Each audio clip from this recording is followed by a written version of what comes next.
حضور صلی اللہ علیہ وسلم کی بارگاہ کا جو ادب ہے، جو احترام ہے، اس حوالے سے چند چیزیں بتائی تھیں۔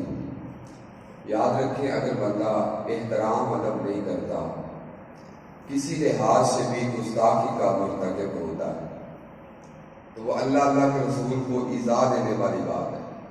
تکلیف دینے والی بات ہے۔ کیونکہ حدیث قدسی اللہ رب العزت فرماتا ہے من عاد لی ولیا فقد اذنت بالحرب، فرمایا جس نے میرے کسی ولی سے دشمنی رکھی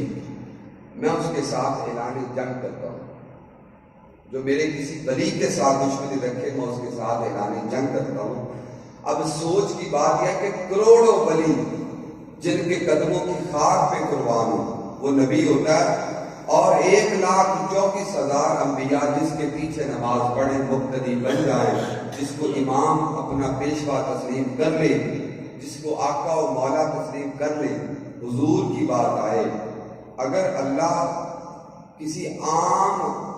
ولی کے دشمن کو دیکھے تو اس کے ساتھ اعلان جنگ کرتا ہے، تو اگر کوئی اللہ کے عظیم پیغمبر، عظیم رسول، سارے نبیوں کے سرتاج اعلیٰ حضرت جن کے بارے میں فرماتے ہیں سب سے اولا والا ہمارا نبی، سب سے بالا والا ہمارا نبی، اگر وہ ان کی گستاخی کا مرتکب ہوتا ہے تو پھر اس کا علاج کیا ہے؟ اللہ رب العزت نے خود ہی قرآن پاک میں ذکر فرمایا ان الذین یؤذون اللہ ورسولہ، جو لوگ اللہ اور اللہ کے رسول کو تکلیف دیتے ہیں ان کا جو ان کی سزا ہے وہ کیا ہے؟ لعنہ اللہ فی الدنیا والآخرہ، فرمایا اللہ نے ان پہ دنیا میں بھی لعنت کیا اور آخرت میں بھی لعنت کی ہے، دنیا آخرت میں ان پہ لعنت ہے۔ اور وَأَعَدَّ لَهُمْ عَذَابًا مُهِينًا، اللہ رب العزت کا قرآن فرماتا ہے کہ صرف لعنت نہیں، اللہ تعالیٰ نے ان کے لیے دردناک عذاب بھی تیار کر رکھا ہے، دنیا میں بھی لعنت، آخرت میں بھی لعنت، اور دردناک عذاب بھی ہے ان کے لیے جو اللہ کے رسول کو تکلیف دینے کی کوشش کرتے ہیں، تکلیف دینے۔ اور کچھ ایسے لوگ بھی ہوتے ہیں کہ جو دین کی الف با سے بھی واقف نہیں،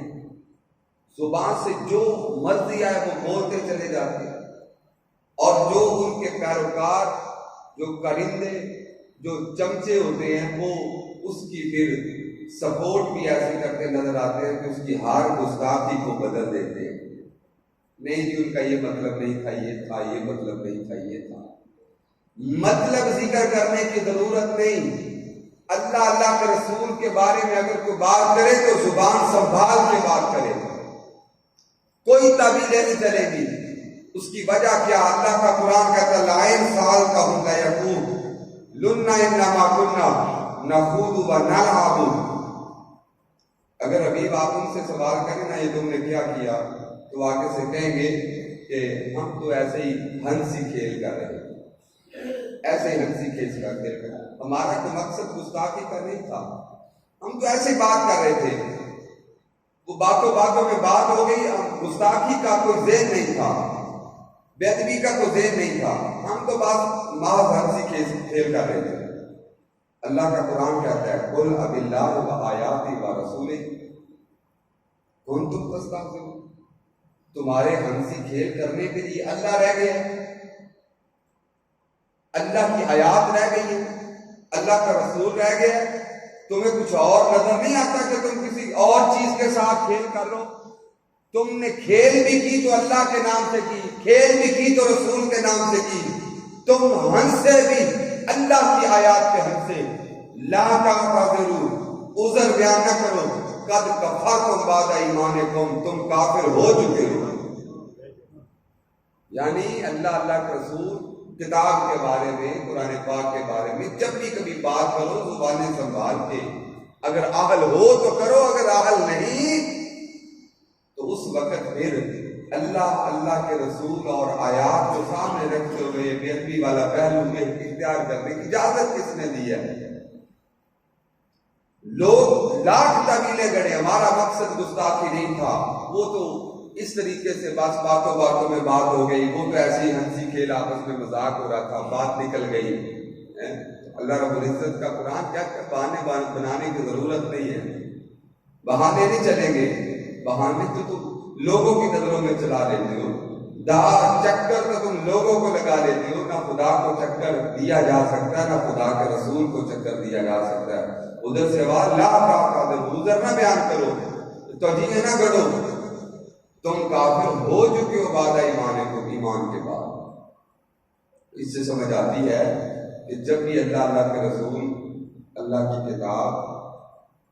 یوم آخرت، فرشتوں کے بارے میں کبھی بھی کوئی بات کرنی پڑے تو زبان انسان سنبھال کے بات کرے۔ اگر کر سکتا ہے زبان سنبھال کے تو کرے، اور اگر نہیں کر سکتا تو حضور نے فرمایا من صامت نجات، تو جس نے جو چپ رہا اس نے نجات پائی۔ اگر تم اچھا نہیں بول سکتے تو کم از کم برا بھی نہ بولو، پھر بولو ہی نہ، چپ رہو، اسی میں تمہاری نجات۔ اگر کوئی حضور کی گستاخی کرے گا تو پھر اس کی سزا کیا ہے؟ ایک یہودیہ، حضرت علی رضی اللہ تعالیٰ نے بات کرتے ہیں، ایک یہودیہ نبی پاک صلی اللہ علیہ وسلم کو گالی دیا کرتی تھی۔ ایک آدمی نے اس کا گلا گھونٹ دیا، گلا گھونٹ کے مار دیا، مقدمہ مصطفیٰ کے پاس آیا تو حضور نے اس کے خون کو رائے گاہ قرار دے دیا، اس کے خون کی کوئی اہمیت نہیں، کیونکہ حضور کا فرمان ہے من سب نبی قتل ومن سب اصحابہ جلد، فرمایا جو کسی نبی کو گالی دے اس کو قتل کیا جائے گا، اور جو حضور کے کسی صحابی کو گالی دے اسے کوڑے لگائے جائے گا۔ ایک بندے نے حضرت صدیق اکبر رضی اللہ تعالیٰ عنہ کو گالیاں دی، جب گالیاں دی نا تو حضرت ابو برزہ رضی اللہ تعالیٰ عنہ پاس کھڑے تھے،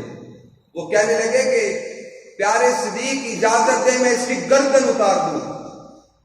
تو حضرت صدیق اکبر رضی اللہ تعالیٰ عنہ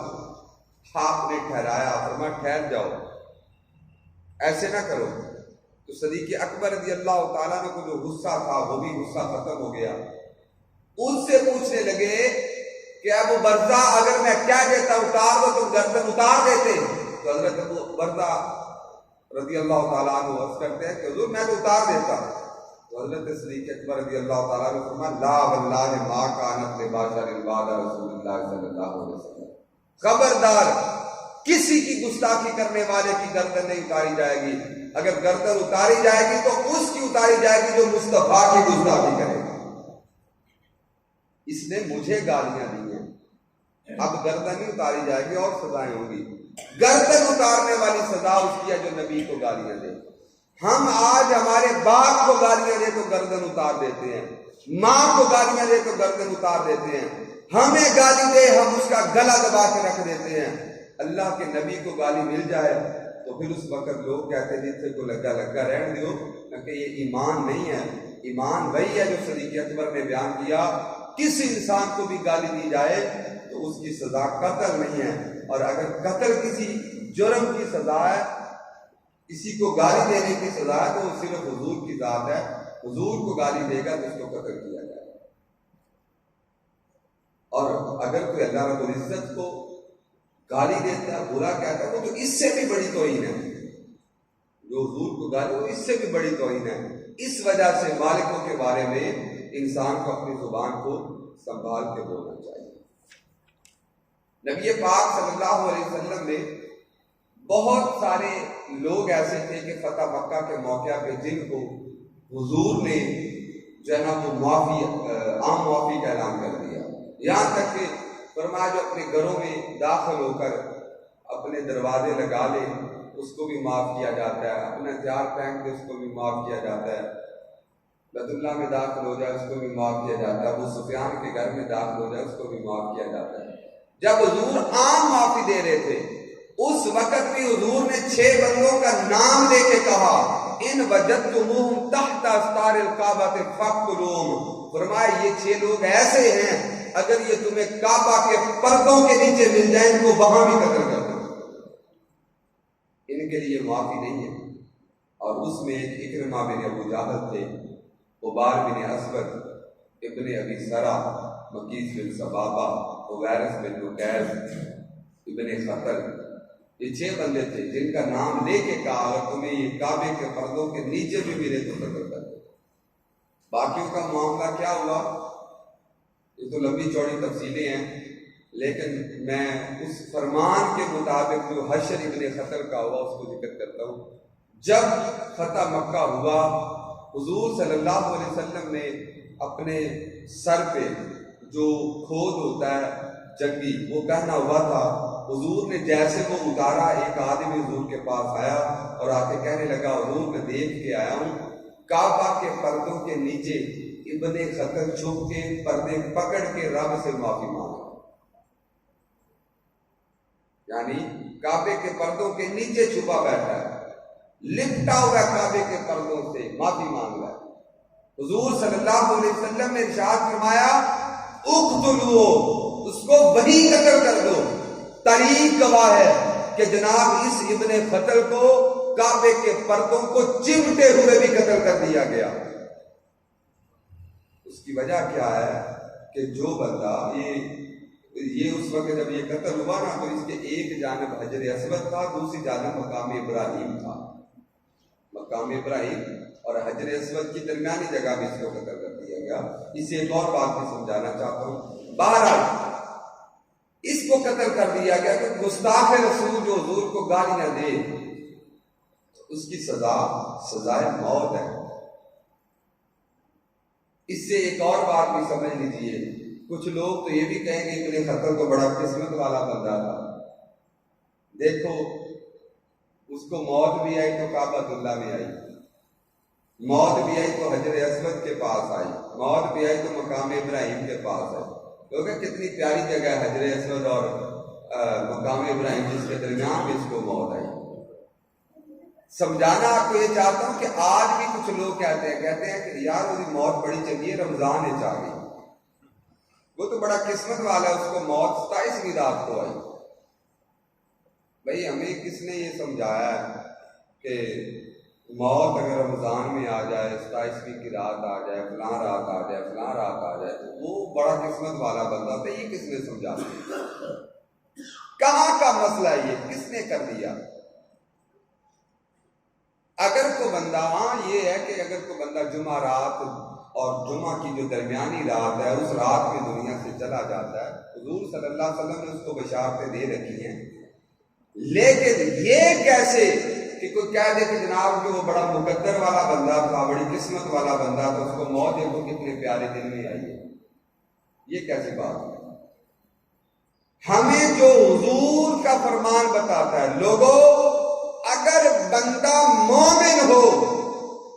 پورے سال کے 365 دن میں کسی گھڑی کسی منٹ میں مر جائے تو وہ قسمت والی موت ہوتی ہے۔ کیوں؟ کیونکہ اس کو بعد میں حضور کی زیارت جو نصیب ہوتی ہے۔ ما كنت تقول في حق هذا الرجل، اور جو انسان کو انسان کے حبیب سے، دوست سے، پیاروں سے ملا دے وہ موت بری نہیں ہوتی، وہ اچھی ہوتی ہے، وہ سال کے کسی دن میں بھی آئے۔ لیکن اگر بندہ گستاخ ہو، کعبے کے اندر مر جائے،